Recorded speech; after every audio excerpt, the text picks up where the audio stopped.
ये आपने लास्ट जो हेडलाइंस हमने आपको बताई जॉर्ज माइकल के हवाले से, जो हमारी जनरेशन के लोग हैं वो वैम बैंड को बहुत अच्छी तरह उनको याद होगा। ये वैम 80s और 90s का एक बहुत बड़ा बैंड था जिसके जो सिंगर थे जॉर्ज माइकल, वो आज सुबह और उसके बाद की हमारा जो जनरेशन के लोग हैं वो उनके सोलो करियर को थोड़ा ज्यादा याद रखते हैं, लेकिन जब हम ऑफिस पहुंचे तो इंतहाई अगर हम बात करना चाहें तो इतने गाने हैं जिसका हम जिक्र कर सकते हैं। मैं एटलीस्ट बहुत बड़ी फैन थी। अभी हमें ये रीजन नहीं पता चला कि इनकी डेथ हुई किस तरह, लेकिन जिस तरह ये न्यूज आएगी हम आपकी तक ले आएंगे। Let's move on now. और एक और मैं कहती हूँ एक जंग जो लड़ी जा रही है ऑस्ट्रेलिया में, वो है पाकिस्तान और ऑस्ट्रेलिया के दरमियान मेलबर्न में सेकेंड टेस्ट मैच जो है। बिल्कुल, बॉक्सिंग डे टेस्ट की हम बात करेंगे सुबह 4-4:30 बजे तक। पहले तो अब्दुल्ला साहब को वेलकम, थैंक यू। मुझे बताइएगा अभी तक का मैच की क्या सूरत हाल आपको लग रही है? सुहेल खान को शामिल करने का फैसला ठीक था और अभी 4 विकेटें गिर गई हैं हमारी। यार देखो, टॉस जीतना बहुत अच्छी बात है। वो मैं खुद चाह रहा था ये टॉस जीत के पहले बैटिंग करें ताकि आखिरी ये जो मेलबर्न में आखिरी में स्पिन होता है और हमारा मैच विनिंग बॉलर यासिर है, यासिर ही हमें मैच जिताएगा। हमारे जो फास्ट बॉलर्स की अभी तक कोई पिछले 7-8 मैचों के अंदर उनकी कोई परफॉर्मेंस ऐसी मैच विनिंग नजर नहीं आई। तो मैं डिपेंड कर रहा हूँ कि यासिर शाह जो है आखिरी इनिंग के अंदर जो है हमें मैच जिताएं, मगर उसके लिए हमें एक बड़ा स्कोर चाहिए। बड़े स्कोर से मुराद है कि जैसे भी 140 में हम 4 हैं तो हमें कम से कम 350-400 रन करने हैं। तो इसका मतलब ये हुआ कि असद, ये जो अजहर खेल रहे हैं, असद है या सरफराज रहेंगे, इनमें से किसी ने एक बड़ा 100 करना है। अगर एक बड़ा 100 होगा और एक पार्टनरशिप लगेगी तो वो 350-400 रन होंगे। अगर हम जल्दी आउट जी सिकंदर बख्श, ये बताइएगा कि जो सीनियर खिलाड़ी हैं मिसबाहुल हक, यूनुस खान, मतलब इनसे कुछ हम एक्सपेक्टेशंस रखते हैं लेकिन इन्होंने कुछ किया नहीं। हाँ देखिए, ये जो सीरीज है उनके लिए बड़ी इंपॉर्टेंट है, मेक इट और ब्रेक इट वाली बात है। दोनों के लिए जो है ये बात कही जा रही है कि दोनों बहुत सीनियर खिलाड़ी हैं कि उनकी उम्रें हो गई हैं और जब अच्छी टीमों के खिलाफ आप खेलते हैं अच्छी विकेटों के ऊपर तो आपके रिफ्लेक्सेस पता लगने लगते हैं। तो यहाँ पे अगर वो दोनों परफॉर्म करते हैं तो ऑब्वियसली आगे चलते चले जाएंगे। शहरियार साहब ने तो मिसबा को कह दिया आप सारी जिंदगी के लिए कप्तान बन जाएं, मगर ऐसा नहीं होता क्रिकेट के अंदर या किसी स्पोर्ट्स में। एक टाइम आता है कि जब आपको अपने हथियार डालने पड़ते हैं। तो मेरे ख्याल से ये दोनों के लिए बहुत ही इंपॉर्टेंट हुआ है। अगर ये 2-3 टेस्ट मैचेस में उन्होंने रन नहीं किए तो फिर इनके पर सवाल उठना शुरू हो जाएंगे। तो आपने नई बहस शुरू कर दी है कि प्रॉब्ली मिसबा के लिए हथियार डालने का वक्त तो नहीं आ गया, लेकिन ये बताइएगा कि मिनिमम हमें पहली इनिंग में कितना स्कोर करना चाहिए कि मैच हमारे हाथ से ना निकले? देखिए, हमें जो है कम से कम जो 350 से 400 रन तो करने चाहिए। अगर 350-400 रन नहीं करेंगे तो फिर हमें उनको भी 200 में आउट करना पड़ेगा, जो कि एक मुश्किल टास्क होगा। मगर इसमें 2 चीजें अच्छी नजर आ रही हैं। एक तो स्पिन नजर आया मुझे नेथन लायन का, तो फिर दूसरा ये कि रिवर्स स्विंग। ये 2 चीजें पाकिस्तानी बॉलर को हेल्प कर सकती है। मगर भी आप नए सुहेल खान का जिक्र करें तो वहाँ के नया बॉल करेंगे, वो व्यू करे। मगर मैं चाहता हूँ कि वहां व्यास जो है वेल व्यू करे नए बॉल से। पता नहीं वो घबराते हैं, वो तेज गेंद करते हैं, तो उन्हें 3 से 4 ओवर नए बॉल के कर देने चाहिए गोली की तरह। वो तो सही है, आउट कर दिया तो सही है, नहीं किया तो कोई बात नहीं। अच्छा, ये बताइएगा कि अब रेन फोरकास्ट भी है, तो इन वेदर सर्कमस्टांसेस और मौसमी सूरत हाल को देखते हुए पाकिस्तान को अब क्या मलूज़े खातिर रखना चाहिए, क्या नजर में रखना चाहिए? पहली इनिंग में तो रन करें। अगर आप पहली इनिंग में चाहे बारिश हो ना हो, आपने रन करने। अगर आपने रन किए, इसलिए कि हम तो हारे हुए ना मैच एक, तो हमें अगर मैच बराबर करना है तो हमें तो पूरा मैच खेलना चाहिए। तो और अगर हम होगी तो मुश्किल बढ़ेगी या कम होगी? Sorry, come again. अगर बारिश होगी तो सर्कमस्टांसेस क्या रहेंगे? बल्लेबाजों के लिए मुश्किल रहेगा मजीद या फिर आसान हो जाएगा काम? अब्दुल्ला, ये है ड्रॉप इन पिच, यानी कि ये नेचुरल पिच नहीं है। ये एक पिच है जो कि किसी और जगह बनाई गई है और उसको एक कंटेनर में, ये जिसे सांचा कहते हैं, उसके अंदर वो बनी हुई है। वो लाके इसके अंदर गड्ढा खोद के ना इधर उतार दी जाती है। तो ये एक ढांचे में है। तो अगर बारिश होगी भी तो इसको जो मॉइस्चर है वो पिच तक नहीं पहुंचेगा, इसलिए इसके गिर्द एक मेटल का एक कंटेनर टाइप का है जिसमें वो रखी हुई है। तो उसका जो असर है इतना पानी का नहीं पड़ेगा। Very nice. अच्छा, लास्ट चीज, डे एंड पे आप क्या स्कोर देख रहे हैं? देखिए, मैं ये चाहता हूँ कि पाकिस्तान का स्कोर 350-400 रन हो। तो अगर वो उस तक जाते हैं तो मुझे लगता है कि 5-6 पाकिस्तान के खिलाड़ी आउट होने चाहिए और पाकिस्तान का 250 रन होना चाहिए। अगर 250 रन नहीं, देखें अभी हमारी रन बनाने की रफ्तार स्लो है, जो आज से भी क्रिकेट चल रही है उसके हिसाब से अगर अपनी जगह पे खड़े हुए डटे हुए हैं, मगर उन्हें थोड़ा पुश भी करना पड़ेगा। मगर भी हालात ऐसे नहीं है। मैं तो सिर्फ ये चाह रहा हूँ लड़के खड़े रहे, पूरी बारी लें, पूरे दिन खेले, 250 रन शाम तक होने चाहिए। Absolutely, thank you very much. Sikandar वक्त हमारे साथ थे और उनका यही कहना है, by the end of the day we should be able to make 350-400 run हमारे होने चाहिए। और बस दुआ हमारी यही है, हाथ उठाएं भाई। दुआ तो है, दुआ हमारी यही है कि हमारे जो लड़के हैं वो रहे वहाँ और बहुत जल्दी अभी आउट प्लीज ना हो, बिल्कुल ना हो, और मुल्क के साथ खेलते हैं। बॉक्सिंग के मैच और बहुत से पाकिस्तानी, क्योंकि वहाँ पे हॉलिडे सीजन चल रहा है, तो मौसम ऑस्ट्रेलिया में बहुत अच्छा, समर्स होती हैं उनकी दिसंबर में, विच इज ऑब्वियसली ब्यूटीफुल। और वहाँ पे बहुत से पाकिस्तानी हम देख रहे थे सुबह से जियो न्यूज पे कि आज मैच देखने के लिए आए हैं, तो प्लीज उन्हें डिसअपॉइंट ना करें और हम सबको भी डिसअपॉइंट ना करें। So what are we doing next? Okay जी, what we are doing next is के क्रिकेट को तो हम बीच में बिल्कुल कवर करते रहेंगे और आपको अपडेट्स देते रहेंगे, इसलिए you don't need to switch to cricket. Let's talk about Karachi operations और पॉलिटिक्स की भी बात हो जाए कि कराची में क्या हो रहा है जी।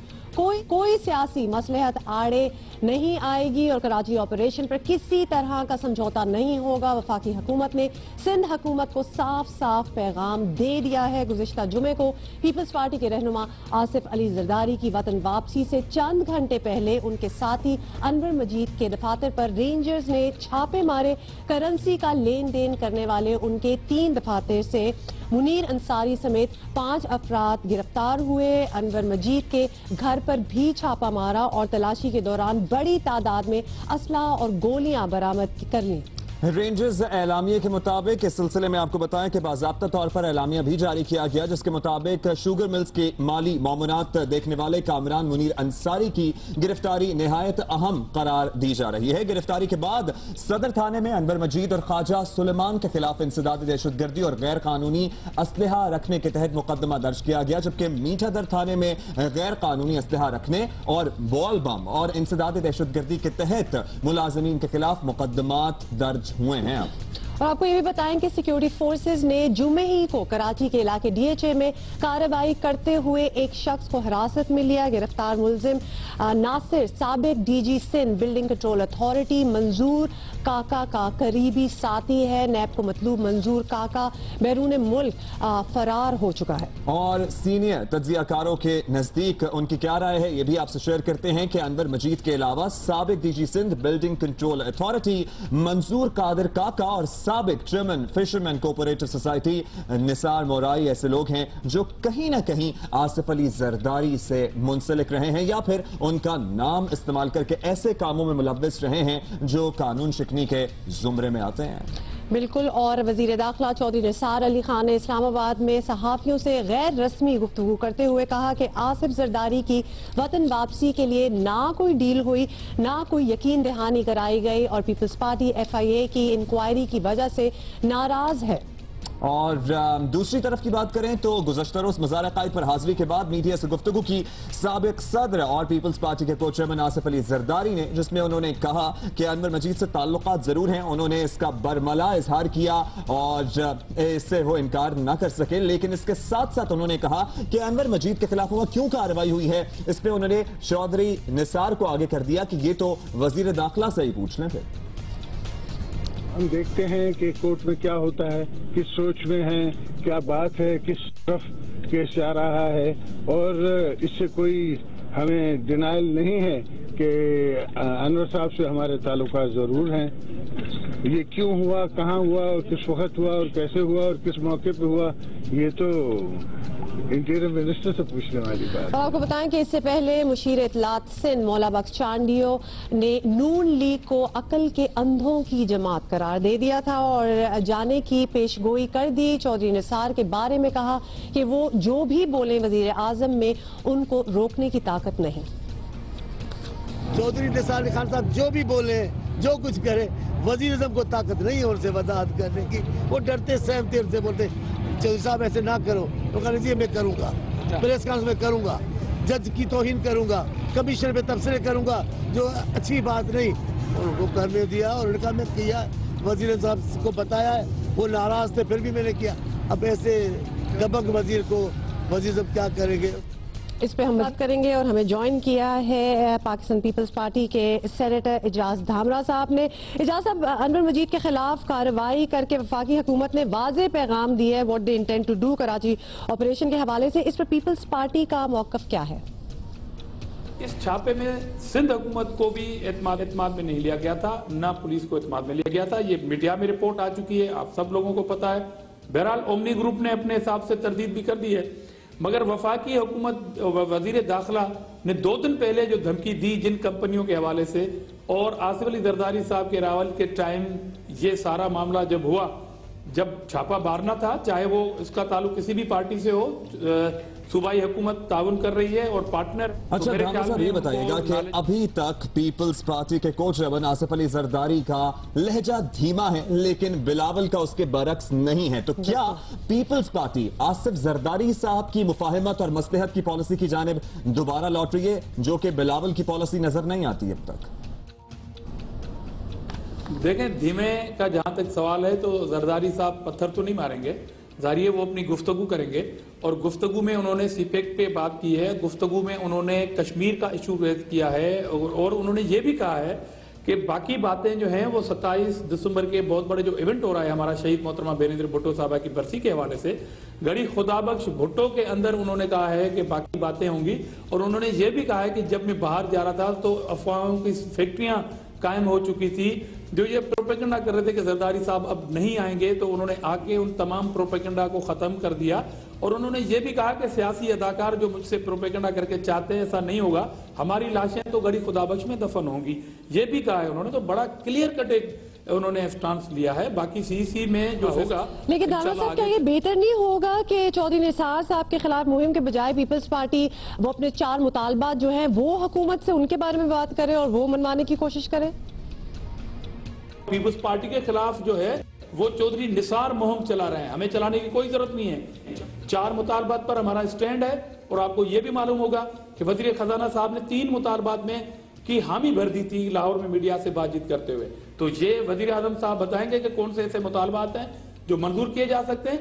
लिहाजा हमारा फोकस 4 मुतालबात हैं, हमारा फोकस एहतसाब कमीशन बिल है, पानामा के हवाले से है, और दूसरी बात पार्लियामेंट की वो कमेटी है, इसलिए चौधरी हमारा इशू ही नहीं है।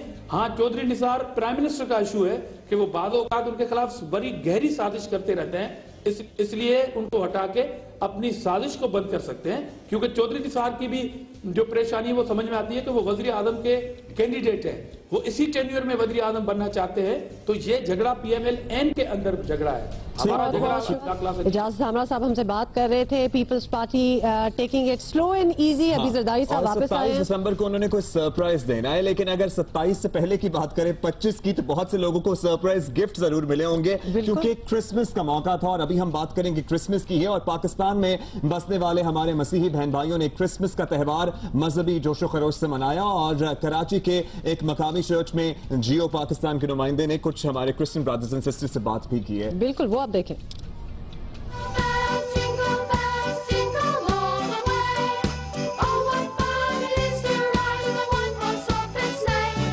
मेरी और मेरी फैमिली की तरफ से आप सबको merry Christmas. Merry Christmas. Merry Christmas to all of you. Merry Christmas. Merry Christmas to all.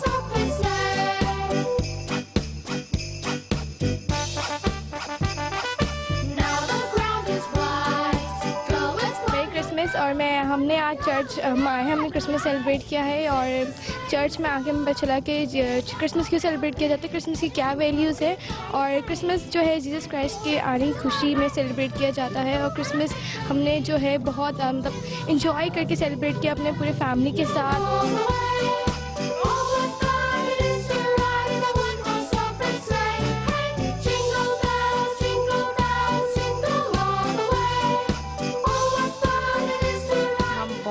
खुशी महसूस करते हैं कि हम पाकिस्तान में रहते हैं, हमें इतनी फ्रीडम है कि अपने क्रिसमस को, ईस्टर को, अपने त्यौहार को हम बहुत अच्छे तरीके से सेलिब्रेट करें। खसूसी तौर पे दुआई की गई ताकि खुदा ताला हमारे मुल्क को इस दहशतगर्दी से ख़ास तौर पर बचाए, और अपना रहम और करम इस मुल्क पाकिस्तान पे करे। बहुत खुशी हुई है कि 25th नाइट जो है हमने बहुत अच्छी तरीके से सेलिब्रेट किया है, और चर्च के अंदर कोई भी हंगामा कुछ नहीं था। हमें बड़ी खुशी है कि हमने बड़े अच्छे खुशरूबी तरीके से अपने इस त्यौहार को मनाया, क्योंकि अब पाकिस्तान में बहुत अमन है, शांति, सुकून है। हम लोग पूरे पाकिस्तान के साथ मिलके हम लोग क्रिसमस की खुशियाँ मना रहे हैं, और मैं पूरे पाकिस्तान की क्रिश्चियन कम्युनिटी से इल्तमास करती हूँ कि वो पाकिस्तान के लिए दुआएं करें।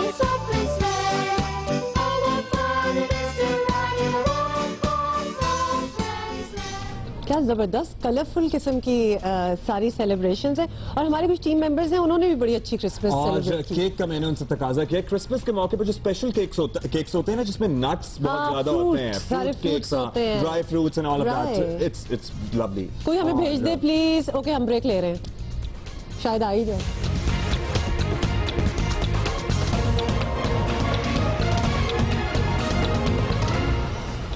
वेलकम बैक टू जियो पाकिस्तान। मैं और मेरे न्यू को होस्ट अब्दुल्ला मेरे साथ हैं। We are having a great time. बहुत सी बातें आपसे करनी है। नैब के हवाले से जरा बात शुरू करते हैं। कुछ अरसे से हम ये बात कर रहे हैं, खासतौर पे नैब की प्ली बारगेन, नैब के कवानीन, इन पे हमने बात करनी है आज। जी, नैब कवानीन में तब्दीली होनी चाहिए, ये हम सारे जानते हैं। चौधरी निसार की ये बात दुरुस्त है, मगर वो बयानात देने के बजाय वजीर आजम को मशवरा दे तो ज्यादा बेहतर होगा। और हफ्ते के रोज मीडिया से गुफ्तगू करते हुए वजीर दाखिला चौधरी निसार का कहना था कि प्ली बारगेन चोरों को रास्ता देने के मुतरादिफ है। एहतसाब का अमल तब शफाफ हो सकता है जब नैब के सरबराह का तकर्रुर अदलिया करे। हुकूमत और अपोजिशन मिलकर नैब का चेयरमैन लगाएंगे तो एहतसाब कैसे मुमकिन होगा। और कौमी एहतसाब ब्यूरो के कवानीन के तहत इदारे के सरबराह का तकर्रुर वजीर आजम और कायदे हिस्ब इख्तिलाफ की मुशावरत से करते हैं। जबकि प्ली बारगेन से मुताल्लिक अगर बात करें तो शिक नैब हुक्काम को ये इजाजत देती है, ये रूल मौजूद है कि वो कौमी खजाने को लौटने वाले पैसों से बरामद करने के बाद उन्हें रिहा कर सकते हैं। जिन लोगों ने यानी कि वो पैसे वापस कर दिए हैं उन्हें बाद में जेल नहीं काटनी पड़ेगी। और नैब ये तौजीह देता है इस सिलसिले में कि वो किसी को मुंह दिखाने के काबिल नहीं रहेंगे, जो कि कम से कम मुझे समझ नहीं आती। और इसी शिक के तहत गुज़श्ता दिनों सेक्रेटरी खजाना बलोचिस्तान मुश्ताक रईसानी से 2 अरब रुपए की प्ली बारगेन की डील की गई। 40 अरब रुपए मीडिया कोट करता रहा। अगर आपको हुमा याद हो कि मुश्ताक रईसानी के घर से जो फुटेजेस दिखाई गई थी, जहां जहां से लोग जा रहे थे, पैसे निकल रहे थे, पाब्लो एस्कोबार, आपको याद आया? बिल्कुल बिल्कुल याद आया। वो एक और वो that was a drug Lord in south America. उसके पास इतने होते थे, उसने भी जमीन में गड़े खोद के रखे होते थे, तो वही कुछ मनाजिर थे। चौधरी निसार के अलावा बहुत से सियासी रहनुमा पहले ही इस तरीके का पर शदीद तनकीद कर चुके हैं। और इमरान खान ने अपने साबिका दोस्त की बात पर कुछ यूं रद्द-ए-अमल दिया। आज मैं चौधरी निसार का आज स्टेटमेंट पढ़ रहा था। उसने कहा कि नैब का जो सरबराह है वो सुप्रीम कोर्ट को अपॉइंट करना चाहिए। चौधरी निसार, अगर नवाज शरीफ ने आपकी बात मान ली, वो ऐसे ही है कि वो मीनारे पाकिस्तान से नीचे छलांग मार दे। बड़ी आपने अच्छी एग्जाम्पल्स भी दी। अभी हम मजीद इस पे बात करते हैं। हमारे साथ मौजूद हैं सुप्रीम कोर्ट बार के साबिक सदर अली जफर साहब। अली जफर साहब, वंस अगेन वेलकम टू जियो पाकिस्तान। ये बताइएगा कि चेयरमैन नैब की तैनाती के हवाले से चौधरी निसार साहब का बयान है कि तकर्रुर अदलिया के जरिए होना चाहिए, आप क्या कहते हैं इसके बारे में?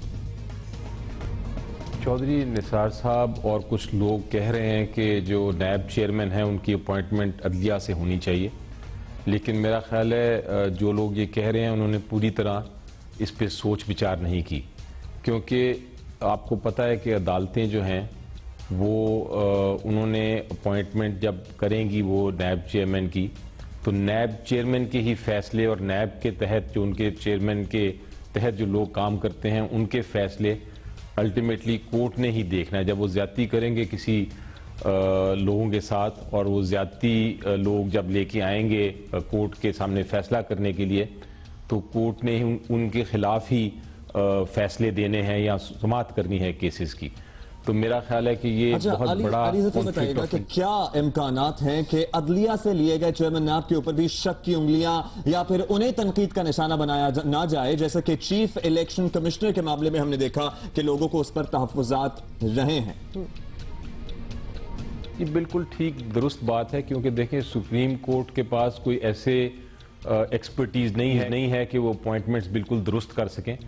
और जब सुप्रीम कोर्ट की तरफ से एक अपॉइंटमेंट आएगी और वो गलत अपॉइंटमेंट होगी और उस पर तनकीद होगी और लोग शक की निगाह से देखेंगे, तो अल्टीमेटली उसका जो इम्पैक्ट है, उसका जो असर है, वो सुप्रीम कोर्ट की रेपुटेशन पे भी होगा। तो दुनिया में कोई ऐसा मेरा ख्याल है एग्जाम्पल नहीं है जहां सुप्रीम कोर्ट ऑफ पाकिस्तान एक इन्वेस्टिगेटिंग एजेंसी का जो सरबराह है उसको सुप्रीम कोर्ट या कोई अदालत मुकर्रर करे। अदालतों का काम इंसाफ करना है, फैसले करना अली है। जफर साहब, हमने ये भी देखा है कि प्ली बार्गेन के कानून के तहत जो करप्शन की रकम होती है कुछ ना कुछ जो है वो खजाने में वापस आ जाती है, लेकिन करप्शन के खिलाफ कार्रवाई की ना की सूरत हाल में क्या ये कानून कुछ फायदा नहीं दे रहा? देखें जी, ये जो कानून है ये कोई पाकिस्तान के लिए अकेला कानून नहीं बना, ये बाकी जूरिस्प्रूडेंस में भी ये कानून है प्ली बार्गेन का, और इसका मकसद यही है कि जो लूटी हुई दौलत है वो किसी तरह वापस आ जाए। और जब ये कानून बना था तो सुप्रीम कोर्ट ने इसको बाकायदा एग्जामिन किया था, और ये जो प्रोविजन है नैब कानून की कि आप प्ली बार्गेन करके अपने पैसे लुटा के अपने आप को साफ कर सकते हैं, इसको सुप्रीम कोर्ट ने इसको कहा था कि हाँ ये सही कानून है। लेकिन मसला ये हुआ है कि कुछ साल जब गुजरे हैं तो हमने ये रियलाइज किया है कि ये एक तरह करप्शन को लीगलाइज कर रहा है। इसको एक अगर करप्ट इंसान कोई है तो वो करप्ट इंसान कुछ इस तरह सोचने हो गए, सोचने लगे हैं कि हम ठीक है अगर तो ये कमा लेते हैं करप्शन का पैसा, अगर नहीं पकड़े गए तो वेरी गुड, अगर पकड़े जाते हैं तो कल को हम पैसा वापस कर देंगे थोड़ा सा और हम बरी हो जाएंगे। तो ये जो कॉन्सेप्ट है। बहुत शुक्रिया आपका बैरिस्टर अली जफर। और नए नोटों की भी हुमा खुशबू होती है, और जब मुश्ताक रईसानी के घर की फुटेजेस देखे थे तो उसमें एहसास होता था कि वहां पे मशीनें खराब हो गई थी उनकी, लेकिन अगर हम खुशबू की बात कर रहे हैं तो हम खुशबू की शायरा को कैसे भूल सकते हैं। कूबकू फैल गई बात शनासाई की, उसने खुशबू की तरह मेरी पजीराई की, आज जियो पाकिस्तान ट्रिब्यूट पेश कर रहा है खुशबू की शायरा परवीन शाकिर को। आज परवीन शाकिर की 22वीं बरसी है। फैल गई बात शनासाई की, उसने खुशबू की तरह मेरी पजीराई, उसने खुशबू की तरह मेरी पजीराई की। कैसे कह दूं कि मुझे छोड़ दिया है उसने, कैसे कह दूं कि मुझे छोड़ दिया है उसने। जी, और परवीन शाकिर 24 नवंबर 1952 को कराची में पैदा हुई थी। 1977 में उनका पहला मजमूआ कलाम खुशबू शाया हुआ, जिसे गैर मामूली पज़ीराई मिली। परवीन शाकिर का शुमार उर्दू के सफ़े अव्वल के शोरा में होने लगा। खुशबू के बाद परवीन शाकिर के कलाम के कई और मजमूए सदबर, खुद कलामी और इनकार शाया हुए। उनकी जिंदगी में ही उनके कलाम की कुलियात माह तमाम भी शाया हो चुकी थी। परवीन शाकिर का आखिरी मजमूआ कलाम कफ़े आईना उनकी वफात के बाद शाया हुआ, और बहुत ही जो इल्म और अदब से शगफ रखने वाले लोग थे उन पर बिजली की तरह गिरी थी ये खबर, परवीन शाकिर साहिबा का एक्सीडेंट होना, और फिर उसमें वो सरवाइव नहीं कर पाई थी। करार है माने वरना गुल को मालूम है क्या दस्ते सबा चाहता है। एक हिजाबे तहे करार है माने वरना गुल को मालूम है क्या दस्ते सबा चाहता है। रेत ही रेत है इस दिल में मुसाफिर मेरे, रेत ही रेत है। अच्छा, शुरू में हम जॉर्ज माइकल की बात कर रहे थे और अब्दुल्ला ने मुझे मेरी जनरेशन याद दिला दी थी और अपना डिफरेंस बता दिया था। तो वो जनरेशन जो शायद ये नहीं जानते, वाइटल साइंस का भी पहली एल्बम में वन ऑफ देयर सॉन्ग्स चेहरा के नाम से वो भी परवीन शाकिर की शायरी थी। तो मेहदी हसन खान साहब ने क्या खूब गाया है, लेकिन बहरहाल इनकी बातें भी वो कहेंगे ना कि अगर हम शुरू करें तो खत्म होने का नाम नहीं लेंगी, इसलिए यहाँ पे एक छोटा सा ब्रेक लेते हैं, उसके बाद कुछ दीगर खबरें दीगर टॉपिक्स पे आपसे डिस्कशन करेंगे।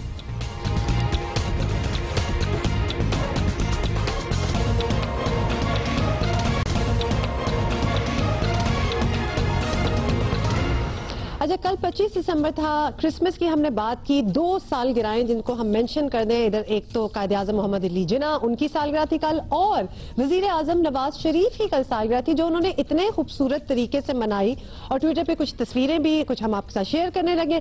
67th birthday. अब्दुल्ला और मैं बिल्कुल अभी यही बात कर रहे थे कि माशाल्लाह माशाल्लाह हमारे वजीर आज़म 67 के नहीं लगते। Yes, he does not look 67, माशाल्लाह। बहुत कश्मीरी एक तो स्किन का भी आपने कहा ना, जैसे बिल्कुल वो भी कॉम्प्लेक्शन बहुत अच्छा है। बड़ी क्यूट पिक्चर्स इनकी आई हैं। इस एज में भी अगर कपल के दौरान इस तरह का रोमांस होना, तो ये तस्वीर इनकी वालदा को वो केक खुद खिला रहे हैं, और कुछ इनकी अपनी बेगम के साथ भी तस्वीरें जो कि हमें बड़ी अच्छी और रोमांटिक भी लगी। अच्छा सा ना क्यूट से डेकोरेट भी किया हुआ है उन्होंने घर को। एक छोटा सा कॉर्नर बनाया हुआ, उसमें फूल हैं, पीछे एक छोटा सा फ्लेक्स लगा हुआ है जिस पे हैप्पी बर्थडे।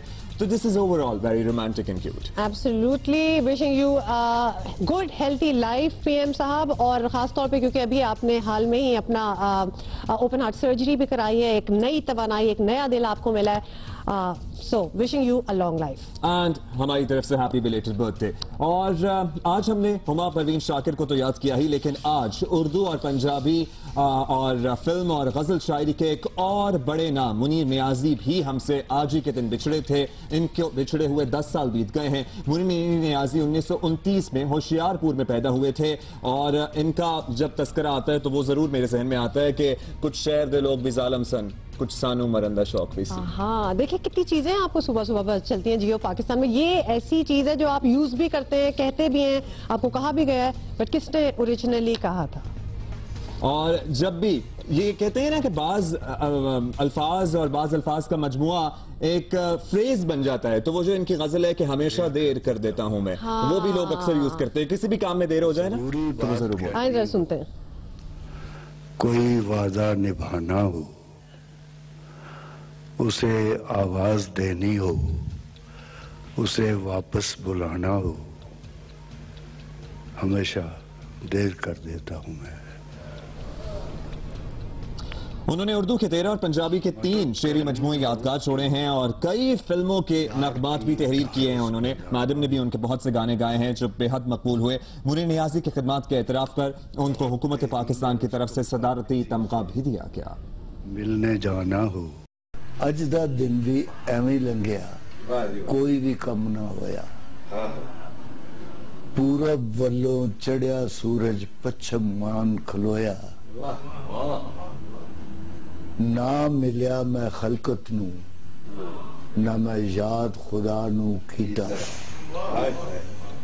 ना मैं पढ़ी नमाज, तो ना मैं जान मतलब इतने गहरे फीलिंग्स जो हैं और वो इतने हल्के एक्सप्रेशंस में कह देना कि मुझ जैसे लोग जिनकी उर्दू शायद इतनी अच्छी नहीं है उनको भी समझ आ जाए, यही तो कमाल है। Beautiful poetry was. और बात करेंगे आपसे मजीद भी, और भी बहुत से टॉपिक्स हैं जो हमने प्रोग्राम में शामिल करें, लेकिन एक हेडलाइन ब्रेक का वक्त हो गया।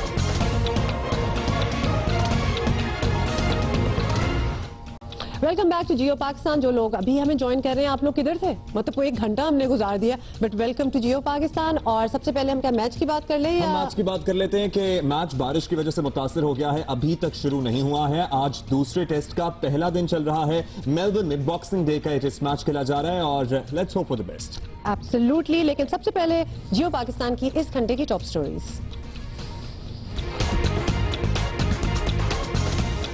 बल्दियाती इंतखाबात के नताइज बता रहे हैं पंजाब में मुस्लिम लीग नून और सिंध में पीपल्स पार्टी का शिकंजा मजबूत है। 2018 के आम इंतखाबात में कोई सरप्राइज मुश्किल ही नजर आता है। मुखालफिन को अपनी हिकमत अमली पर गौर की जरूरत है। अक़वाम मुत्तहिदा की सलामती कौंसिल में अपने खिलाफ करारदाद में इसराइली पुराने दोस्त अमरीका का हाथ देख रहा है। सदर ओबामा का नाम लेकर शिकायत कर रहा है। आलमी सियासत में बड़ी तब्दीलियां नजर आ रही हैं।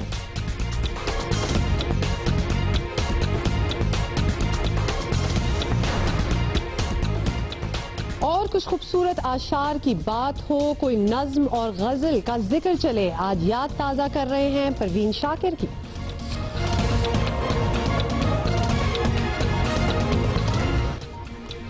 और आज सुबह जब हम ऑफिस आ ही रहे थे तो ऑब्वियसली न्यूज चेक करते हैं। सबसे पहले तो ट्विटर देखते हैं अपडेट के क्या क्या न्यूज है। जॉर्ज माइकल पास्ट अवे, मतलब ये एक बड़ी शॉकिंग खबर। एटलीस्ट जो जॉर्ज माइकल के फैंस हैं, बहुत बड़े सिंगर, वैम एक बैंड होता था 80s एंड 90s, उसके ये सिंगर थे and he passed away at the age of 53 only. Yes, and the reason of death is still unknown.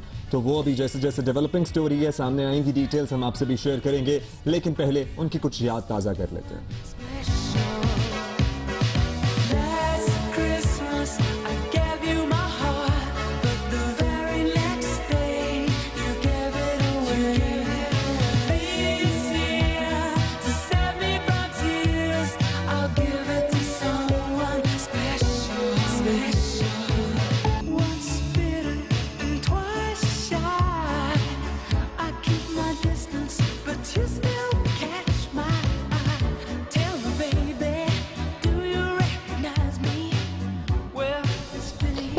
आज तक समझ नहीं आई, मतलब इतने जबरदस्त, इनके सारे ही गाने बहुत अच्छे हैं, लेकिन खासतौर पे ये गाना और केयरलेस विस्पर सिर्फ यही 2 गाने क्यों पाकिस्तान में इतने ज्यादा और हुए? मैंने आपको पहले भी बताया था कि जो लोग नहीं सुनते थे अंग्रेजी मौसीकी when they were exposed to English songs, तो ये चंद गाने होते थे जो सबसे पहले इंसान के कानों में रस घोला करते थे। और last Christmas I gave you my heart and the very next day and it's the very next day of the Christmas, और दिल टूट गया बहुत सारे लोगों का, और वो भी अपने दिल टूटने की बात कर रहे हैं। खासतौर पर जब आप एक्सपेक्ट ना कर रहे हो ना, या तो वो बीमार होते या बहुत बूढ़े होते। 53 ओनली। अच्छा, अगर हम चाहें तो हम इनके ऊपर बहुत बातें कर सकते हैं, बहुत से गाने हैं इनके जो पसंद है, लेकिन let's come back to local politics now और जरा पंजाब चलते हैं और पंजाब का आपको बताते हैं इंतखाबात थे पिछले हफ्ते से हम यही बात करें जी। पंजाब में मुस्लिम लीग नून और सिंध में पीपल्स पार्टी का शिकंजा मजबूत है। 2018 के इंतखाबात में कोई सरप्राइज जो है वो बिल्कुल मुश्किल नजर आता है। पंजाब की 10 म्यूनिसिपल कॉरपोरेशंस में बल्दियाती इलेक्शन के आखिरी मरहले में लाहौर की तरह मुस्लिम लीग नून के मेयर मुंतखब हो गए हैं और अक्सर शहरों में नून लीग के उम्मीदवार बिला मुकाबला मुंतखब हुए। फैसलाबाद की बात कर लें, रावलपिंडी की बात करें जो कि गढ़ तस्वुर किए जाते हैं मुस्लिम लीग नून का, या फिर सियालकोट, गुजरावाला, गुजरात, सरगोदा, साहिवाल, मुल्तान की बात करें, अगर सदर्न पंजाब में जाएं बहावलपुर या डीजी खान, तो फिर लीगी उम्मीदवारों ने ही यहीं से कामयाबी समेटी। लाहौर में मुस्लिम लीग नून के रिटायर्ड कर्नल मुबशिर पहले से बिला मुकाबला लॉर्ड मेयर मुंतखब हो चुके हैं, जिस पर भी एक कॉन्ट्रोवर्सी डेवलप हुई कि ये किसके फेवरेट हैं किसके नहीं, क्योंकि इससे कबल कोई और नाम सामने आ रहा था। काफ लीग का एक ही उम्मीदवार सीट जीत सका है, जबकि बुलंदोबांग दावे करने वाली पीपल्स पार्टी और बहुत ज्यादा बुलंदोबांग दावे करने वाली तहरीक इंसाफ जिला काउंसिल की सरबराही के लिए कोई भी नशिस्त जीतने में नाकाम रहे। हुमा, तो आपको ये भी बताएं कि फैसलाबाद में तो पीटीआई के उम्मीदवारों ने खुद अपने हाथों अपनी जमानतें जब्त करा ली। 19 वोट होने के बावजूद एक भी वोट ना मिला, उम्मीदवारों ने खुद को भी वोट नहीं दिया। वैसे ये मेरा ख्याल है कि अनप्रेसिडेंटेड है, आज तक ये पहले किसी ने नहीं देखा होगा। रहीम यार खान में पीपल्स पार्टी की पोजीशन मजबूत समझी जा रही थी, लेकिन साबिक गवर्नर के बेटे मखदूम सैयद अली महमूद नाकाम हो गए। लेकिन इसी पीपल्स पार्टी ने सिंध में 24 अगस्त को बल्दियाती इंतखाबात के आखिरी मरहले में वाज़े कामयाबी हासिल की थी। सिर्फ कराची और हैदराबाद म्यूनिसिपल कॉरपोरेशंस पर MQM के मेयर और डिप्टी मेयर कामयाब हुए, जबकि लाड़काना और सक्खर म्यूनिसिपल कमेटियों पर मेयर और डिप्टी मेयर और 22 अजला काउंसिलों के चेयरमैन और वाइस चेयरमैन के ओहदों पर PPP के उम्मीदवारों ने कामयाबी हासिल की है। यानी वही ट्रेंड हमने मजमूई तौर पर देखा है कि पंजाब में नून लीग और सिंध में पीपल्स पार्टी। जुल्फिकार मिर्जा का गढ़ समझा जाने वाला जिला बदीन, अगर इसको हम डिस्कस करें तो पीपल्स पार्टी के ही हाथ आया और जुल्फिकार मिर्जा कोई कमाल ना दिखा सके यहां पर। इसके अलावा कराची के इलाके मलीर से अब्दुल हकीम बलोच, सांगड़ से फंक्शनल लीग के जाम मदद अली और शिकारपुर से इम्तियाज शेख और दीगर अहम शख्सियात भी पीपल्स पार्टी को के गले लग चुकी हैं। इस पर डेफिनेटली मजीद बात करनी है। सैयद तलत हुसैन सीनियर सहाफी हमारे साथ हैं, हमें ज्वाइन कर चुके हैं। तलत साहब, हमने देखा है मुस्लिम लीग ने पंजाब में, जबकि सिंध ने PPP ने सिंध में बल्दियाती इंतखाबात जो हैं वो बिल्कुल क्लीन स्वीप कर लिए। आप समझते हैं कि यही ट्रेंड जो है विदाउट एनी सरप्राइजेस हम 2018 में भी देखेंगे? इसमें कोई शक नहीं है कि पाकिस्तान मुस्लिम लीग नून ने अपनी सियासी जो सूरत हाल है उसके अंदर मजीद एक मुस्बत फैक्टर का इजाफा किया है। लेकिन दूसरी तरफ आपको यह भी देखना होगा कि जब धड़ेबंदियां होती हैं तो बहुत सारे ऐसे खानदान हैं, बहुत सारी ऐसी बिरादरियां हैं, बहुत सारे ऐसे तगड़े उम्मीदवार हैं जो मुस्तफीद नहीं हो पाते, जीतने वाले नहीं होते। मुस्लिम लीग नून ने पंजाब के अंदर बहुत सारी सीटों के ऊपर ओपन कंपटीशन छोड़ दिया, यानी ना हम इसको सपोर्ट करते हैं ना इसको सपोर्ट करते हैं, अगरचे दोनों हमारे हैं, जो जीत ले। फिर उसके बाद आखिरी वक्त के ऊपर बहुत सारे कैंडिडेट चेंज कर दिए, तो हर कैंडिडेट के साथ एक बिरादरी खड़ी है, उसके साथ एक वोट बैंक खड़ा हुआ है। तो जो लोग इस दायरे कार के अंदर नहीं आए वो बड़े इंतखाबात के अंदर अमूमन बहुत ही कलीदी किरदार अदा करते हैं। सिंध के अंदर यकीन पीपल्स पार्टी का जोर है, इसमें कोई शक नहीं है, लेकिन वहाँ पर भी आने वाले दिनों में देखना होगा कि पीपल्स पार्टी की कारकर्दगी अपनी क्या है, पीपल्स पार्टी जो सियासी हालात हैं उनसे किस तरीके से निपटती है। अब ये जो रेड हुई है अनवर मजीद के ऑफिस के ऊपर, रेंजर्स की तरफ से असला पकड़ा गया है, जरदारी साहब की वापसी के बाद पीपल्स पार्टी की सियासत कॉम्प्लेक्स बहुत ज़्यादा हो गई है।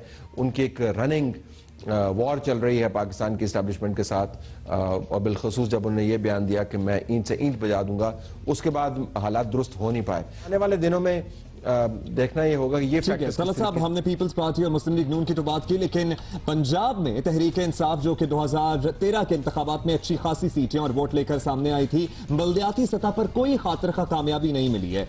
इसकी क्या वजूहत हो सकती है बेसिकली?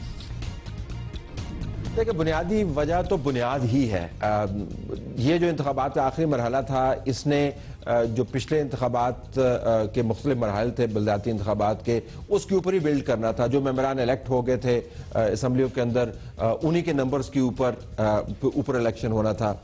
जहां पर डायरेक्ट इलेक्शन हो रहे थे तो वहां पर भी उसी धड़ाबंदी ने कारकर्दगी दिखानी थी। पाकिस्तान तहरीक इंसाफ का बदकिस्मती से पिछले 3 साल के अंदर मसला ये रहा है कि वो एक स्ट्रेटेजिक गेन के लिए खेलती है, यानी बड़ी ट्रॉफी के लिए खेलती है। वो समझती है कि ये छोटे छोटे जो मैचेस होते हैं, जो वार्म अप मैचेस हैं, जो टूर्नामेंट के मैचेस हैं, जो क्वालिफाइंग राउंड है, इसकी अहमियत नहीं है। वो बस सिर्फ फाइनल खेलना चाहती है और फाइनल जीतना चाहती है। इमरान खान साहब ने इस पर गैम्बल किया। उनके साथ जो लोग खड़े हैं, जहांगीर खान तरीन हो गए, दूसरे लोग हैं, इन्होंने उनको पुश किया कि जी ये प्रोसेस के जरिए ना गुजरे, बस आप पकड़ लें जाकर किसी तरीके से इस ट्रॉफी को। 2 धरने हुए, वो ट्रॉफी पकड़ी नहीं जा पाई।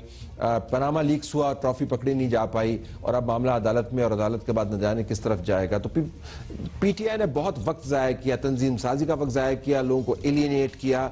और फिर देखें, लोग देखते हैं कि हमारी सड़क किसने बनानी है, गैस का कनेक्शन किसने लेके देना है, नौकरी किसने लेके देनी है, ठेकेदारी के अंदर हमारे खांचे क्या होंगे, ये मामला। अच्छा साहब, 2018 आम इंतखाबात में अब सिर्फ 1.5 साल रह गया है। अब हमने 2 सूबों की तो हाल देख ही लिया है। One has been taken over by PPP, the other by PML N. PTI, Pakistan Tehreek Insaf का फ्यूचर आपको कुछ नजर आ रहा है?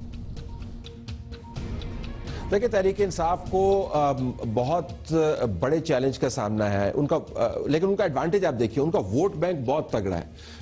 इमरान खान एक क्रिस्मेटिक पर्सनैलिटी हैं, वो लोगों को मोटिवेट कर सकते हैं, बावजूद इसके कि लोगों को भगा भगा के उन्होंने थका दिया है और मंजिल उतनी ही दूर है जितनी पहले थी। इसके बावजूद लोग उनके पीछे भागने को तैयार हैं।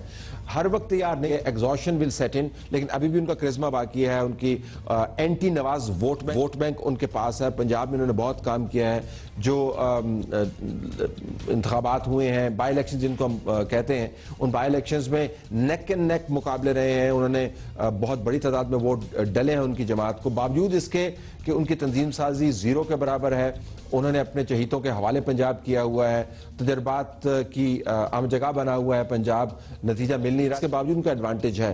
तो अगर वो किसी तरीके से पार्टी को मुतहरक कर पाए और फोकस पॉलिटिक्स करें और आउटसोर्स ना करें, पंजाब की सियासत को बिलखसूस अपने पास रखें और दोस्ती यारी के अंदर ना पड़े, तो अगर ये दोस्ती यारी का चक्कर वो छोड़ दें और अपने हकीकी वर्कर के साथ राब्ता करें। बहुत शुक्रिया लत हुसैन साहब, सीनियर सहाफी और होस्ट हैं नया पाकिस्तान के, हमें अपना तजिया दे रहे थे। बड़ा डाइसी लग रहा है ये future of PTI. Still there is hope. अगर मेहनत करें, तंजीम साजी पर तवज्जो दे, लत हुसैन साहब का तजिया है, तो फिर पाकिस्तान तहरीक इंसाफ के लिए भी इम्कानात हैं, लेकिन उसके लिए मेहनत करना होगी और गवर्नमेंट्स को परफॉर्म करना होगा। होपफुली कराची वाले जो बैठे हुए हैं यहाँ पर भी गवर्नमेंट परफॉर्म करेगी, बेहतरी कुछ नजर आना शुरू होगी। जैसा कि बिलावल दावा करते रहे हैं कि क्या मेरे आने से कोई बेहतरी आई है या नहीं आई है, इसके लिए 1.5 साल का अरसा है, हमें इसमें जज करना है और लोगों ने डिसाइड करना है जी, और कौन जज करेगा। लेकिन let's move on to something more delicious, I would say, as a topic, और वो खाने का ही हो सकता है और किसका हो सकता है। My favourite topic in my best, मेरी जिंदगी का जो बेस्ट हिस्सा होता है कि आप इतनी शौकीन हैं, it doesn't look... हाँ, I know I am, I truly believe that I am blessed। लेकिन अब्दुल्ला, आज जो हम एक बिल्कुल, वैसे ये जो है ज्यादा खाया जाए तो बंदा मोटा भी हो सकता है। चिकन बिरयानी अगर तो आपको बनानी नहीं आती तो क्यों नहीं आती, मतलब ये तो स्टेपल डाइट है ना पाकिस्तान की। लेकिन यहाँ पे ट्विस्ट है थोड़ा। क्या है? चिकन बिरयानी तो है, लेकिन चिकन पे अगर बारबेक्यू मसाला ऐड कर दिया जाए तो वो चिकन बारबेक्यू बिरयानी बन जाएगी। और अगर आप ऑथेंटिक बिरयानी का टेस्ट, हाँ, थोड़ा सा बोर हो गए तो ये थोड़ा सा ट्विस्ट हम आपको देंगे। चलें देख लें ट्विस्ट। ब्लेंडर में साबित काली मिर्च, तेज पत्ता, जीरा, हरी इलायची, बड़ी इलायची, दालचीनी, लौंग और सौंफ डालकर पीस लें। इस मसाले में जावित्री पाउडर, लाल मिर्च पाउडर, हल्दी, नमक, जायफल पाउडर, धनिया पाउडर और अदरक पाउडर मिलाकर मिक्स कर लें। आधा किलो चिकन में ये मसाला, अदरक लहसुन पेस्ट और दही मिलाकर 45 मिनट के लिए रख दें। पानी में नमक, नींबू का रस, दालचीनी और बढ़िया के फूल डालें। इसमें चावल उबाल लें। घी में कटी हुई प्याज तल लें और इसमें चिकन डाल दें। चिकन पकने पर इसे कोयले का धुआं दे दें।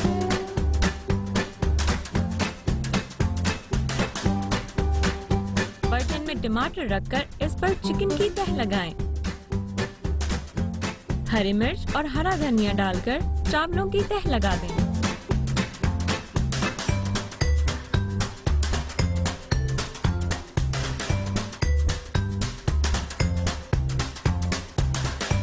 जर्दा रंग, केवड़े का पानी और भुनी हुई प्याज डालकर 15 मिनट तक पकाएं।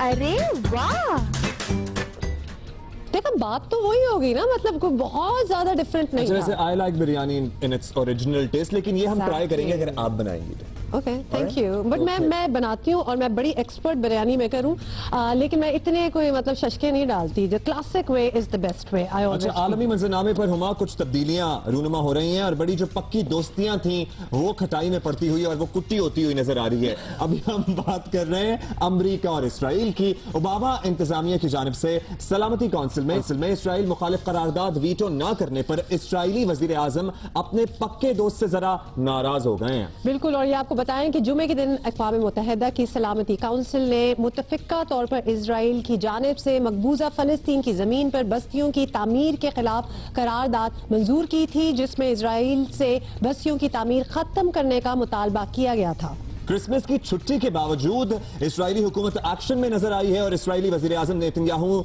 ने काबीना की मीटिंग में साफ साफ कह दिया है कि इस करारदाद के पीछे अमरीकी सदर ओबामा और अमरीकी वजीर खारजा जॉन केरी का हाथ, यानी कि शक की निगाहों से अपने दोस्तों को देख रहे हैं। और वो कहते हैं कि अमरीकी हुक्काम का किरदार सिर्फ करारदाद वीटो ना करने तक का नहीं था, बल्कि इसके ताने बाने कहीं बहुत पीछे हैं, बल्कि करारदाद लिखवाने से मंजूर कराने तक इसमें अमरीका शरीक रहा है। जॉन केरी और सदर ओबामा पर शक का इजहार किया और कल इसराइली वजीर आजम ने इसराइल में अमरीकी सफीर को भी तलब किया और अपना साथ ना देने पर शिकायत भी की। लेकिन मेरा ख्याल है कि इन लोगों को बिल्कुल इतना डरना नहीं चाहिए, बिकॉज ओबामा के कितने दिन रह गए, शायद महीना और रह गया, मतलब आपको पता है फरवरी में तो बिल्कुल हैंड ओवर हो जाएगा। और फिर जो नए सदर जो आ रहे हैं उनसे हमें ऐसा लग रहा है कि बड़े ही अच्छे ताल्लुकात होंगे इसराइल के। सिर्फ अमरीका ही नहीं बल्कि करारदाद की हिमायत करने वाले 10 दीगर ममालिक के सफीरों को भी इसराइल की तरफ से तलब किया गया है। और इन कंट्रीज की अगर बात करें तो इसमें बरतानिया और चीन, रूस, फ्रांस, मिस्र, जापान, यूरुग्वाय, स्पेन, यूक्रेन और न्यूजीलैंड और दीगर जो गैर मुस्तकिल मेंबरान हैं उनसे भी तहफ़्फ़ुज़ात रिकॉर्ड कराए गए हैं। बड़े आपने नाम याद रखे बड़े मुल्कों के, मतलब I really like your memory Abdullah, you know a lot. लेकिन चूंकि हमने ओबामा का भी जिक्र कर ही दिया है तो कुछ भाई दुबई जैसी जगह दुनिया में और कहीं नहीं होगी कि वहाँ क्या क्या चीजें ये लोग इजाद कर रहे हैं जी। अब आपको बताएं कि ओबामा की तस्वीर एक सोने के फोन में गोल्ड आईफोन, ओबामा की नहीं ट्रंप की, सॉरी नॉट ओबामा, अब हम ट्रंप पे आ गए हैं। तो डोनाल्ड ट्रंप की तस्वीर जी अभी छपी है और बनाई है, बड़ा स्पेशल कस्टम मेड फोन है, गोल्ड का है, सोने का फोन है, आईफोन 7 है और ये तस्वीर आप देख रहे हैं एम्ब्लम जिसको कहते हैं। और ये this is Donald Trump. $1.5 lakh आपकी जेब में होने चाहिए, आपके अकाउंट में होने चाहिए और ये खुसूसी फोन मुत्तहिदा अरब अमारात के स्टोर से ही मिल सकता है। और हैरत की बात यह है कि अमरीकी सदर के फैंस ही फोन ऑर्डर भी कर रहे हैं। And why gold? Because Trump loves golden. Trump tower आप देख लें या उनका जहाज देख लें, एवरीथिंग इज गोल्ड और गोल्ड प्लेटेड एंड गोल्ड। आप छोड़ दें सारी चीजों का, आप उनके बाल देख लें, मतलब उनके बाल गोल्ड हैं, उन्होंने अपनी स्किन को काफी अच्छा गोल्ड किया हुआ है। कुछ लोगों को बहुत पसंद है, we are not going to take sides here, कुछ लोगों को बहुत ये चीज पसंद है। बट आफरीन है भाई यूएई पे कि कितना उनके पास दौलत है और कितना टाइम है, और उन लोगों पे जो कि गोल्ड का ये फोन मतलब करेंगे क्या। और एक मरतबा फिर से हम कुछ शेर व अदब की बात करेंगे, लिटरेचर की बात करेंगे और उर्दू शायरी में परवीन शाकिर का मुख्तसर लेकिन बहुत ही अहम हिस्सा रहा है और आज उनकी बरसी भी मनाई जा रही है। उनको बिछड़े हुए 22 बरस बीत गए हैं और उनके मद्दा उनको आज भी उसी तरह पढ़ते हैं और उनको याद करते हैं। और बहुत से गुलकार मौसीकार ऐसे थे जिन्होंने उनका कलाम बनाया, पढ़ा, अच्छा, लेकिन हम सबको सुना। एक आयरॉनिक बात करनी है कि इस वक्त हम 2 बरसियां जो हैं वो हम कमेमोरेट कर रहे हैं, लेकिन एक ऐसा भी इंटरव्यू था जिसमें परवीन शाकिर ने मुनीर नियाजी का टीवी पर इंटरव्यू किया था। मतलब आयरॉनिक बात कि हम दोनों को इस वक्त ट्रिब्यूट दे रहे हैं। लेकिन पहले एक जरा गाना देखें। आपका एक शेर है कल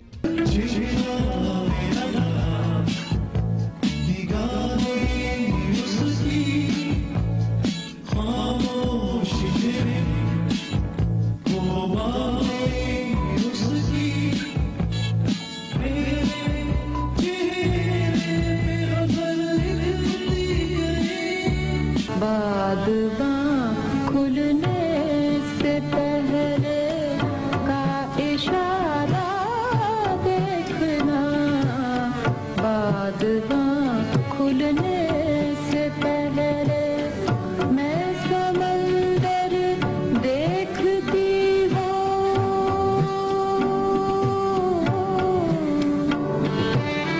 मैं समंदर देखती हूँ, तुम किनारा देखना।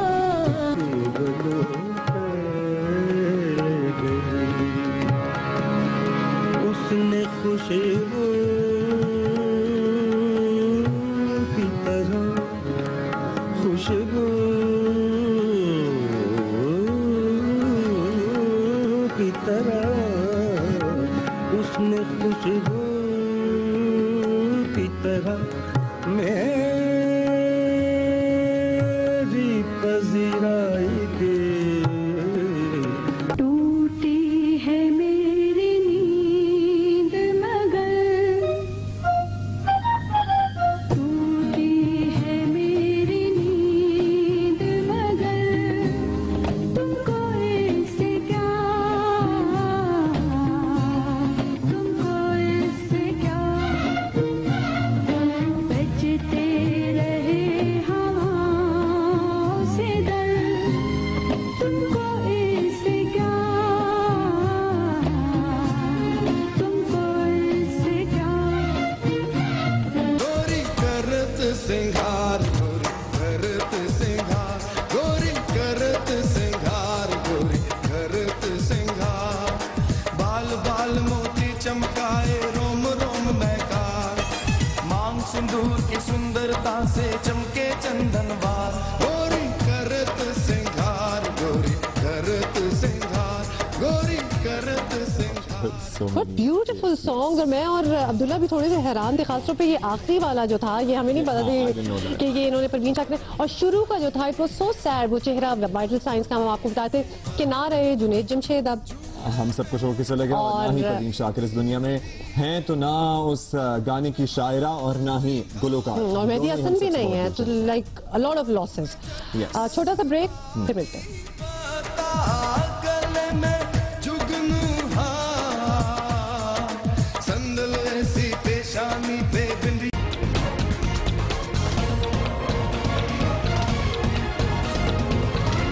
Welcome back. अच्छा, बहुत सी हॉलीवुड की मूवीज हैं जो कि इस बात पे बेस्ड हैं कि दुनिया में जब कुछ भी नहीं होगा तो जंगें जो हैं वो पानी के लिए लड़ी जाएंगी। बिल्कुल, लोग कहते हैं ना कि तेल पे जंगों का जमाना खत्म हो गया है और पानी पे अब अगली जंग खुदा ना खास्ता होगी, लेकिन we hope and we pray कि तमाम ममालिक मैच्योरिटी का मुजाहरा करें और ऐसी नौबत कभी ना आए। लेकिन बिल्कुल, और ये बात तो हमने सिर्फ जंग टाइप आपको बताने के लिए की है, कोई ऐसी बात नहीं हो रही, लेकिन थोड़ी सी टेंशन जरूर है जो हम आपको बताना चाहते हैं, और वो ये है जी कि भारत 3 दरियाओं का पानी रोकने की तैयारी कर रहा है और पाकिस्तान को कुछ करना होगा जरूर। भारत ने पाकिस्तान के खदशात के बावजूद मगरबी दरियाओं के पानी का ज्यादा से ज्यादा इस्तेमाल कोशिशें तेज कर दी हैं और दरियाए सिंध, चनाब और जेलम मकबूजा कश्मीर से गुजरते हैं। इनका ज्यादातर पानी 1960 में तय पाने वाले सिंध तास मुआहदे के तहत पाकिस्तान की मलकियत है और भारतीय हुकाम का कहना है कि वो आइंदा चंद बरसों में पानी के ज्यादा से ज्यादा इस्तेमाल के लिए लिए बड़ी नहरें निकाल सकते हैं। खुद नरेंद्र मोदी भी इसी किस्म के अज़ाइम जाहिर कर चुके हैं। हिंदुस्तान के हक का पानी है जो पाकिस्तान में बह जाता है, अब वो बूंद बूंद पानी रोक करके मैं पंजाब के, जम्मू कश्मीर के, हिंदुस्तान के किसानों के लिए वो पानी लाने के लिए प्रदर्शन करता। सतलज, बियास, रवि, ये 3 नदियों का पानी, उसमें जो हिंदुस्तान के हक का पानी है, ये मेरे किसान भाइयों के हक का पानी है। अब वो बूंद बूंद पानी रोक करके हिंदुस्तान के किसानों के लिए वो पानी लेके लिए कृत संकल्प। और ना सिर्फ ये, हिंदुस्तान दरियाई नीलम पर 330 मेगावाट का किशनगंगा डैम और दरियाई चिनाब की बात करें तो उस पर 850 मेगावाट का पन बिजली का मंसूबा भी तामीर कर रहा है। वजीर आजम नवाज शरीफ ने भी अपने कंसर्न शो किए इस सिलसिले में और वो कह चुके हैं कि सिंतास मुआहिदा इत्तेफाक राय से तय पाया था और कोई भी एक मुल्क इससे खुद को अलहदा नहीं कर सकता। इंटरेस्टिंग बात हुआ यहां पर यह है कि जितनी भी जंगें हुई हैं पाकिस्तान और भारत के दरमियान, ये ट्रीटी उसी तरह इंटैक्ट रही है और इसको किसी ने भी छेड़ने की कोशिश की नहीं की, लेकिन नरेंद्र मोदी के अज़ाइम कुछ ठीक नहीं लग रहा है। बिल्कुल, और डेफिनेटली दिस क्वालिफाइज कि इसके ऊपर मजीद हम बात करें। और हमारे साथ मौजूद हैं सिंतास मुआहिदे पर पाकिस्तान के साबिक कमिश्नर जमात अली शाह साहब। जमात अली शाह साहब, सबसे पहला तो सवाल आपसे यही होगा कि अगर आप एक डिस्ट्रीब्यूशन हमें बता सके कि इस मुआहिदे के तहत कितना पानी जो है वो पाकिस्तान के लिए है और कितने पे हिंदुस्तान का हक है। जैसा कि ये सबको मालूम है कि सिंतास मुआहिदा पाकिस्तान और भारत के दरमियान 1960 में ये साइन हुआ और इस मुआहिदा के तहत रावी, सतलज और ब्यास का जो पानी है तमाम का तमाम वो इंडिया को दे दिया गया और इंडस, झेलम और चिनाब की जो दरिया हैं इसका पाकिस्तान को पानी जो है वो दे दिया गया।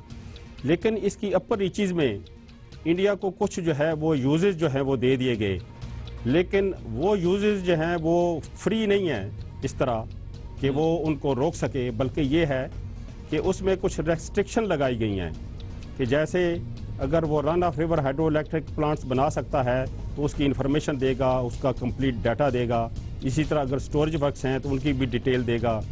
तो मैं समझता हूँ कि ये जो इनका स्टोरेज वर्क भी वहाँ पर जो ये बना सकते हैं उसके मतलब भी सिंतास मुआहिदा। अच्छा शाह साहब, ये फरमाइए, भारत की जानिब से पाकिस्तान के हिस्से का अगर पानी रोकने की तैयारी जैसे कि की भी जा रही है और अगर ये मजीद आगे बढ़ा सिलसिला, तो पाकिस्तान के पास इस सिलसिले में निपटने के लिए ऑप्शंस क्या क्या हैं?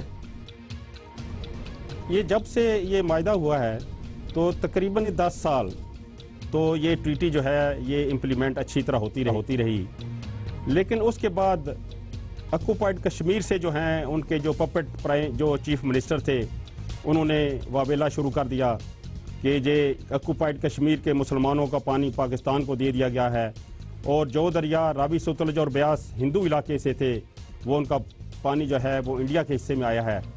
और ये कुछ अरसा ही गुजरा था तो इंडिया ने ये सलाल हाइड्रो इलेक्ट्रिक प्लांट दरिया चिनाब पर जो है ये बनाना शुरू कर दिया। ये मसला जो था ये तकरीबन दोनों गवर्नमेंट्स के लेवल पर हल हो गया, लेकिन उसके बाद बगलियार और फिर दरिया झेलम पर ये किशनगंगा जो है प्रोजेक्ट इंडिया ने जो है ये बनाए। मैं समझता हूँ कि इंडिया टीटी की इम्प्लीमेंटेशन में वर्ल्ड बैंक ने पाकिस्तान की दरख्वास्त पर सालिस मुकर्रर करने से इज्तनाब किया। उन्होंने कहा कि दोनों ममालिक म्यूचुअली ये मामला तय कर लें, तो क्या भारत इसका एडवांटेज ले सकता है?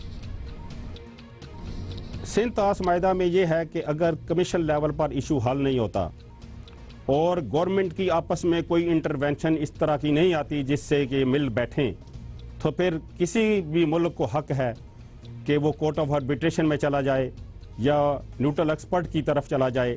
लेकिन वर्ल्ड बैंक जो है न्यूट्रल एक्सपर्ट लगाने का उसका किरदार है सिंतास मुआहिदा में। इसी तरह को कोर्ट्स के जो कुछ आर्बिट्रेटर हैं 3 अदद, वो भी जो है वर्ल्ड बैंक ने लगाने होते हैं। तो जब पाकिस्तान जो है किशनगंगा और रतली डैम पर जो है या जब डिफरेंसेस आए तो पाकिस्तान कोर्ट ऑफ आर्बिट्रेशन के लिए वर्ल्ड बैंक के पास गया, तो वर्ल्ड बैंक ने उनकी ये दरख्वास्त कबूल कर ली, लेकिन इंडिया ने यह साफ इनकार कर दिया। उन्होंने कहा जी हम वर्ल्ड बैंक से कोऑपरेट नहीं करेंगे कोर्ट ऑफ आर्बिट्रेशन के लिए, और उन्होंने प्रेशर दिया और कहा ये तो मसला टेक्निकल नोयत का है, और उन्होंने एक पैरेलल जो है वो निज़ाम खड़ा कर दिया और वर्ल्ड बैंक ने उनकी ये प्रपोजल एक्सेप्ट कर ली कि न्यूट्रल एक्सपर्ट को भी लगा दिया जाए। लेकिन इन दोनों जो है वो मैं समझता हूँ कि ऑर्गेनाइजेशन जो हैं वो एक ही मसला को अगर हल करते तो जाहिर है कि ये खदशा था कि कोर्ट ऑफ आर्बिट्रेशन मसला एक तरफ हल कर देती, न्यूट्रल एक्सपर्ट जो है वो दूसरी तरफ डिसीजन दे देता। तो वर्ल्ड बैंक ने यह मुनासिब समझा कि ये दोनों आपस में हल कर लें, लेकिन मैं समझता हूं कि as a matter of fact Pakistan की तरफ से जमात अली शाह साहब बहुत शुक्रिया आपका, इस मसले पर हमने बात की। होपफुली कि मामला मजीद आगे नहीं बढ़ेगा और ये म्यूचुअली दोनों ममालिक तय कर लेंगे। और जब म्यूचुअली की बात कर रहे हैं तो कभी मोदी साहब ने कल वजीर आजम को ट्वीट किया हुआ था हैप्पी बर्थडे का, मतलब ताल्लुकात जरा बेहतरी के लिए तशरीफ आए थे, कल ट्वीट किया है तो जरा बेहतर करें। अच्छा, एक हमारा बहुत ही मकबूल हो रहा है, हमने सेगमेंट तो हम नहीं कहेंगे, कोशिश हम इसको कह दें कि हम आपको करियर काउंसलर से मिलवाते हैं, आपके सवाल जो हैं उनको देते हैं और आपके जवाब उनसे लेते हैं। इस वक्त हमें ज्वाइन करें वंस मोर सैयद अजहर हुसैन आबदी साहब, करियर काउंसलिंग एक्सपर्ट हैं। आबदी साहब, पाकिस्तान में एज यू नो कि अब टीवी बहुत से चैनल्स हो चुके हैं, बहुत से जो यंगस्टर्स हैं वो टीवी और फिल्म टेलीविजन की डिग्रीज हासिल करना चाहते हैं, तो आप ये बताइएगा कि इस फील्ड में कोई बाकायदा डिग्री मौजूद है पाकिस्तान में? सिनेमेटोग्राफी जो है वो एक बड़ा वास्ट एरिया है और इसके अंदर जितनी कुछ काम होना चाहिए था पाकिस्तान में उतना तो नहीं है।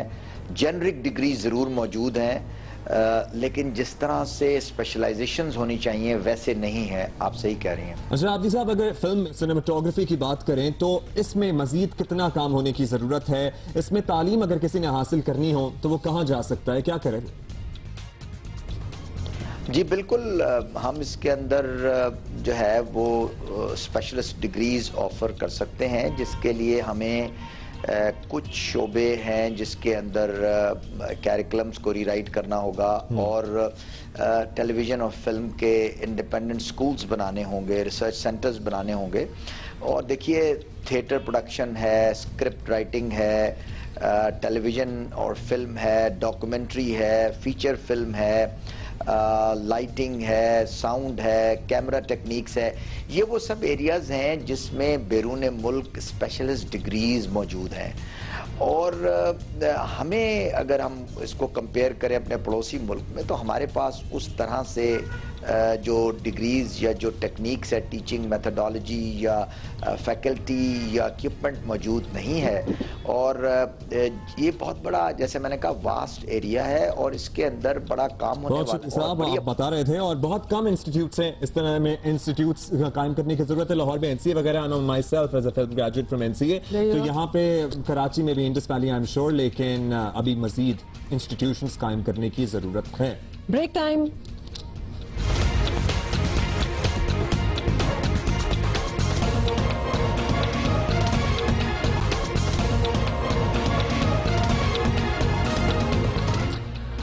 बहुत कम है। एक खबर जिससे हम आपको आगाह करना चाहते हैं, इस पे हम बात करना चाहते हैं, उससे ही शुरू करते हैं जी। इमरान खान और ताहिरुल कादरी को इश्तिहारी करार देने की दरख्वास्त मंजूर करते हुए कार्रवाई शुरू कर दी गई है और मामला जो हैं उलझते नजर डेफिनेटली हमें आ ही रहे हैं। इंसदाद दहशत गर्दी की अदालत ने चंद दिन पहले चेयरमैन PTI इमरान खान और अवामी तहरीक के कायद डॉक्टर ताहिरुल कादरी को इश्तिहारी करार देने की इस्तदा मंजूर की थी और दोनों रहनुमाओं के खिलाफ क्रिमिनल प्रोसीजर कोड के सेक्शन 87 के तहत कार्रवाई शुरू की है। और आखिरी समात की अगर बात करें तो इसके दौरान थाना सेक्रेटेरिएट के एडिशनल SHO इंस्पेक्टर यासीन भुट्टा अदालत में पेश हुए और उनका मौकिफ था कि इमरान खान की गिरफ्तारी के लिए उनके घर छापा मारा, लेकिन वो इंग्लैंड गए हुए थे और इस पर अदालत ने इमरान खान और डॉक्टर ताहिरुल कादरी को इश्तिहारी करार देने की इस्तदा मंजूर करते हुए कार्रवाई शुरू कर दी है। इसी मामले पर हम बात करेंगे। इमरान के वकील फैसल चौधरी साहब ने हमें ज्वाइन किया है। अब फैसल साहब, अब बाकायदा अदालती कार्रवाई शुरू हो गई है इमरान खान और डॉक्टर ताहिरुल कादरी को इश्तिहारी करार देने के लिए। इस पर पाकिस्तान तहरीक इंसाफ का, आपके मौकिल का मौकिफ क्या है?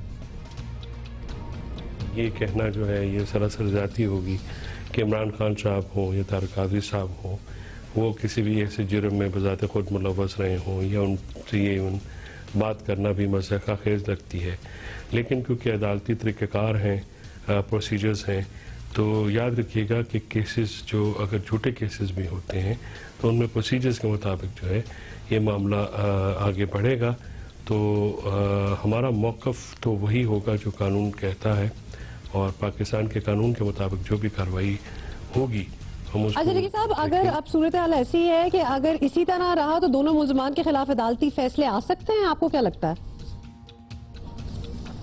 देखिए, कानून के मुताबिक मैं आपको ये कह सकता हूँ बतौर एक वकील के कि अगर इन मुकदमात को सही तरीके से इसका सामना नहीं किया गया तो इसमें शायद जो है फैसला आ जाए इन दोनों हजरात के खिलाफ। इसमें जो है ये फैसले आते रहते हैं और ये फैसले सेटिसाइड भी होते हैं। पाकिस्तान के जो कानून हैं उनके मुताबिक किसी को बगैर सुने जो है वो फैसला जो है वो नहीं किया जा सकता है और ऐसा कोई भी फैसला जो है इन एब्सेंशिया जो है उसको बाद में कालादम करार दिया जा सकता है। लेकिन अगर ये सवाल खालिस्तान कानूनी नुक्ता नज़र से देखा जाए तो ये इसका जवाब हाँ में होगा कि अगर इन केसेस को सही तरीके से डील नहीं किया गया तो बहुत बढ़िया फैसल चौधरी साहब हमसे बात करते हैं। मजीद हम स्पेकुलेट इस पे बिल्कुल नहीं करेंगे बिकॉज ये अभी हमें पता चलता रहेगा कि इसका क्या हो रहा है। बहुत कम टाइम है हमारे पास और हम याद करेंगे हुमा मुनीर नियाज़ी साहब, बिल्कुल उनको याद किए बगैर हम जा नहीं सकते। लेकिन हम दोनों आपसे कल मुलाकात करेंगे, कुछ गाने मुनीर नियाज़ी के आप सुने।